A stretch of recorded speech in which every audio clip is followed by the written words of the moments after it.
Prešiel rok odtedy, čo tu bol nejaký krásny zásah, preberáme, že čo tu bolo v spoločnosti, nebolo v spoločnosti, takže ešte raz sa budem opakovať. Za 23 rokov sa tu stala obrovská chyba.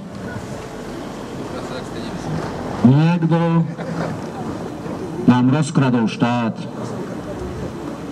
Všetko si dal na svoje účty.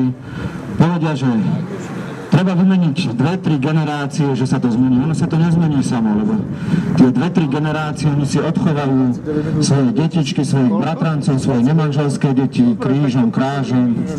Bude im stále dobre, stále sa budú mať jak prasce v žite. Takže som vás prišiel pozrieť po roku, pozdraviť každého, keď nás je menej, viac, to je jedno.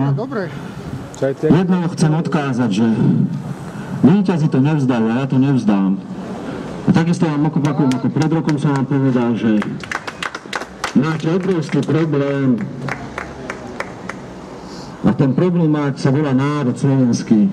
Tak ako to bolo v Bulharsku, tak ako je v Poľsku, tak ako v Litve, že prisľubovači z našej krvi, slovenskej krvi, toto spravili so slovenským národom, takže verím, že prídeme aj dole, opäť to je iná akcia, takže kľudne sa môžeme pozrieť, páni policajti. Toto nie je ešte len začiatok, ale je to začiatok vášho konca. Ďakujem.